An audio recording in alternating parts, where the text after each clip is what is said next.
Friends, ಎಲ್ಲರಿಗೂ ನಮಸ್ತೆ. ಭಕ್ತಿ ಭಂಡಾರ ಯೂಟ್ಯೂಬ್ ಚಾನಲ್ಗೆ ತಮಗೆಲ್ಲ ಸ್ವಾಗತ. ಫ್ರೆಂಡ್ಸ್, ಇವತ್ತಿನ ವಿಡಿಯೋದಲ್ಲಿ ಅಷ್ಟಲಕ್ಷ್ಮಿ ದೀಪದ ಬಗ್ಗೆ ತಿಳ್ಕೊಳ್ಳೋಣ. ಅಂದರೆ ವಿಶೇಷವಾಗಿ ಆಷಾಢ ಮಾಸದಲ್ಲಿ ಹಚ್ಚುವ ಅಷ್ಟಲಕ್ಷ್ಮಿ ದೀಪದ ಬಗ್ಗೆ, ಅಂದರೆ ಯಾವ ದಿನ ಹಚ್ಚಬೇಕು, ಯಾವ ಥರ ಅಲಂಕಾರ ಮಾಡಬೇಕು, ಜೊತೆಗೆ ಈ ಅಷ್ಟಲಕ್ಷ್ಮಿ ದೀಪವನ್ನು ವಿಶೇಷವಾಗಿ ಆಷಾಢ ಮಾಸದಲ್ಲಿ ಹಚ್ಚೋದ್ರಿಂದ, ಆಷಾಢ ಮಾಸದಲ್ಲೂ ಅಲ್ಲದೆ ಶುಕ್ರವಾರ, ಮಂಗಳವಾರ, ವಿಶೇಷ ದಿನಗಳಲ್ಲಿ ಯಾವ ರೀತಿ ಹಚ್ಚಿ ದೀಪವನ್ನು ಆರಾಧನೆ ಮಾಡಬೇಕು ಅಂತ ಈ ವಿಡಿಯೋದಲ್ಲಿ ತಿಳಿಸ್ಕೊಡ್ತಾ ಇದ್ದೀನಿ.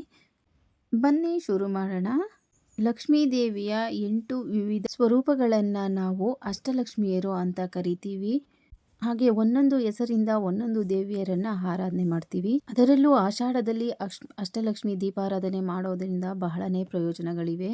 ಮೊದಲನೇದಾಗಿ ನೀವು ಅಷ್ಟಲಕ್ಷ್ಮಿ ದೀಪವನ್ನು ಮನೆಗೆ ತೊಗೊಂಬರ್ತಾ ಇದ್ದೀರಾ ಅಂದರೆ ಮಂಗಳವಾರದ ದಿನ, ಶುಕ್ರವಾರ ದಿನ ಅಥವಾ ಹುಣ್ಣಿಮೆಯ ದಿನ ತೊಗೊಂಬಂದರೆ ತುಂಬಾ ಒಳ್ಳೆಯದು.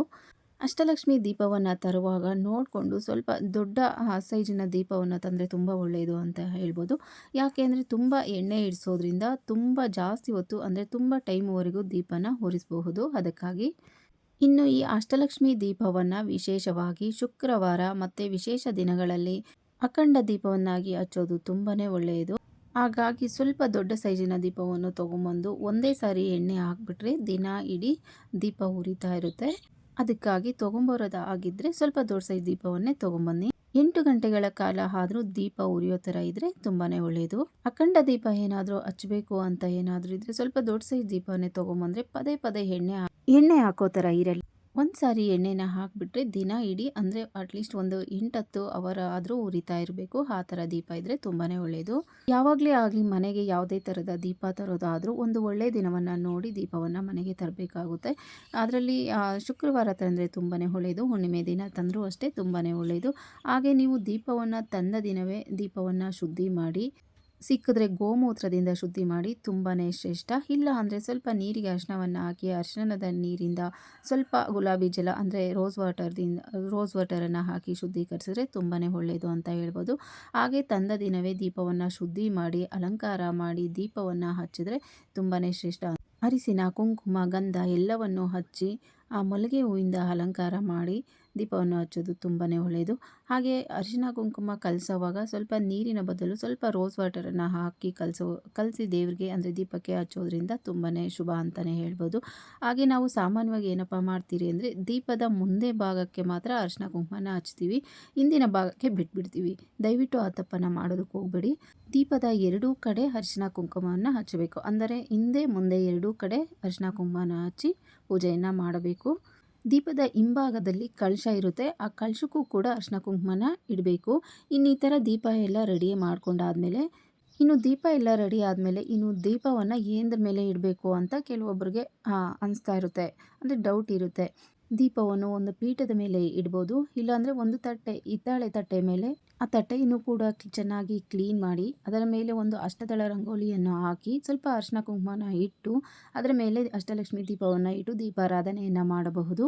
ಇಲ್ಲ ಅಂದರೆ ವೀಳ್ಯದೆಲೆ ಮೇಲೆ ಕೂಡ ಇಟ್ಟು ದೀಪಾರಾಧನೆಯನ್ನು ಮಾಡಬಹುದು. ವೀಳ್ಯದೆಲೆ ಮೇಲೆ ಸ್ವಲ್ಪ ಅರಿಶಿನ ಕುಂಕುಮವನ್ನು ಹಾಕಿ ಅದರ ಮೇಲೆ ದೀಪ ಇಟ್ಟು ಹೂವನ್ನು ಇಟ್ಟು ಪೂಜೆಯನ್ನು ಮಾಡಬಹುದು. ಅಂದರೆ ಅಷ್ಟಲಕ್ಷ್ಮಿ ದೀಪವನ್ನು ಪ್ರತಿಷ್ಠಾಪನೆ ಮಾಡಬಹುದು.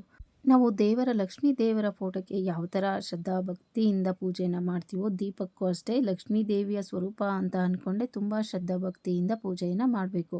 ಇನ್ನು ದೀಪಕ್ಕೆ ಎಳ್ಳೆಣ್ಣೆ ಅಥವಾ ತುಪ್ಪವನ್ನು ಹಾಕಿ ಹಚ್ಚೋದ್ರಿಂದ ತುಂಬಾ ಒಳ್ಳೆಯದಾಗುತ್ತೆ.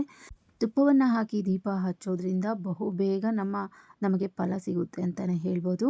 ಇನ್ನು 2 ಬತ್ತಿಗಳನ್ನು ಸೇರಿಸಿ ಒಂದು ಬತ್ತಿಯನ್ನಾಗಿ ಮಾಡಿ ಹಾಕಿ ಆ ದೀಪವನ್ನು ಹಚ್ಚೋಂಥದ್ದು. ನೋಡಿ, ಮಲ್ಲಿಗೆ ಹೂವಿಂದ ಅಲಂಕಾರವನ್ನು ಮಾಡಿದ್ರೆ ತುಂಬಾ ಒಳ್ಳೆಯದು. ಲಕ್ಷ್ಮೀ ದೇವಿಗೆ ಸುವಾಸನೆ ಇರುವ ಹೂಗಳಿಂದ ಪೂಜೆ ಮಾಡಿದ್ರೆ ತುಂಬ ಇಷ್ಟಪಡ್ತಾಳೆ ಅಮ್ಮ. ಹಾಗಾಗಿ ಯಾವುದಾದ್ರೂ ಚೆನ್ನಾಗಿರೋ ಅಂದರೆ ಜಾಜಿ ಮಲ್ಲಿಗೆ, ಸಂಪಿಗೆ, ಕೇದಿಗೆ, ಕಮಲದ ಹೂ, ಗುಲಾಬಿ ಹೂ ಇಂತಹ ಹೂಗಳಿಂದ ಪೂಜೆಯನ್ನು ಮಾಡಿ ಲಕ್ಷ್ಮೀ ದೇವಿಗೆ ಗಂಧ, ಅರಿಶಿನ, ಕುಂಕುಮ, ಸುವಾಸನೆ ಭರಿತ ಹೂಗಳನ್ನು ಇಟ್ಟು ಎಣ್ಣೆ ಅಥವಾ ತುಪ್ಪವನ್ನು ಹಾಕಿ ಬತ್ತಿಯನ್ನು ಹಾಕಿ ದೀಪವನ್ನು ಹಚ್ಚುವಂಥದ್ದು. ಇನ್ನು ದೀಪವನ್ನು ಯಾವ ಥರ ಹಚ್ಚಬೇಕು ಅಂದರೆ ಒಂದು ಏಕಾರತಿಯನ್ನು ಮಾಡಿಕೊಂಡು ಅದರಲ್ಲಿ ಹಚ್ಚಬಹುದು, ಇಲ್ಲ ಅಂದರೆ ಊದ್ಬತ್ತಿಯಿಂದ ದೀಪವನ್ನು ಹಚ್ಚಬಹುದು. ಯಾವುದೇ ಕಾರಣಕ್ಕೂ ಡೈರೆಕ್ಟಾಗಿ ಬೆಂಕಿ ಕಡ್ಡಿಯಿಂದ ದೀಪವನ್ನು ಹಚ್ಚಬಾರ್ದು. ಈ ಥರ ದೀಪವನ್ನು ಹಚ್ಚಿ ಆದಮೇಲೆ ಧೂಪ, ದೀಪ, ನೈವೇದ್ಯ ಎಲ್ಲವನ್ನು ಇಟ್ಟು ಸಾಕ್ಷಾತ್ ಮಹಾಲಕ್ಷ್ಮೀ ದೇವಿಯನ್ನು ನೆನೆಸ್ಕೊಂಡು ನಮ್ಮ ಸಂಕಲ್ಪವನ್ನು ಹೇಳಿ ಪೂಜೆ ಮಾಡುವಂಥದ್ದು. ಇನ್ನು ಈ ದೀಪವನ್ನು ಬ್ರಾಹ್ಮಿ ಮುಹೂರ್ತದಲ್ಲಿ ಅಥವಾ ಸಂಜೆ ಗೋಧೂಳಿ ಲಗ್ನದಲ್ಲಿ ಅಷ್ಟಲಕ್ಷ್ಮಿ ದೀಪಾರಾಧನೆಯನ್ನು ಮಾಡೋಂಥದ್ದು. ಇನ್ನು ದೀಪ ಉರಿಯುವಾಗ ಅದನ್ನು ಶಾಂತ ರೂಪದಲ್ಲಿ ಉರಿಯುವಂತೆ ನಾವು ನೋಡ್ಕೊಳ್ಬೇಕು. ತುಂಬ ಜೋರಾಗಿಯೂ ಅಲ್ಲ, ತುಂಬ ನಿಧಾನವಾಗಿಯೂ ಅಲ್ಲ, ಒಂದು ಮೀಡಿಯಮ್ ಆಗಿ ದೀಪವನ್ನು ಉರಿಯೋ ಥರ ನೋಡ್ಕೊಳ್ಬೇಕು. ಇನ್ನು ಬೆಳಗ್ಗೆ ಅಷ್ಟಲಕ್ಷ್ಮಿ ದೀಪವನ್ನು ಹಚ್ತೀರಿ ಅಂದರೆ ಆದಷ್ಟು ಬೆಳಗ್ಗೆ 5:30 ಒಳಗಡೆ ಈ ದೀಪವನ್ನು ಹಚ್ಚಬೇಕು.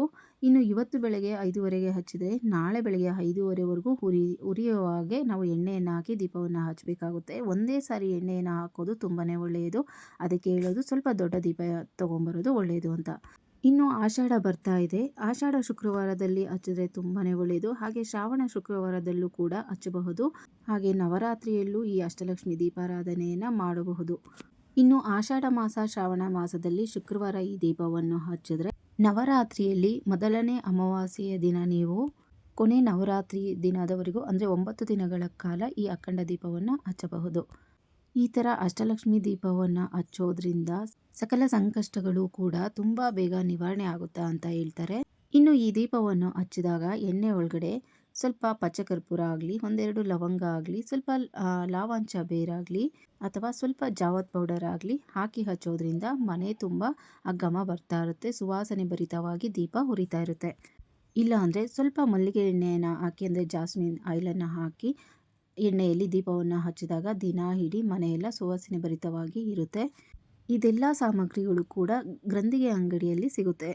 ಇದಲ್ಲದೆ ಇನ್ನು ಮನೆಯಲ್ಲಿ ಒಂದು ದೇವರ ಮನೆಯಲ್ಲಿ ಒಂದು ದೈವಿಕ ಕಳೆ ಅನ್ನೋದು ಇರುತ್ತೆ.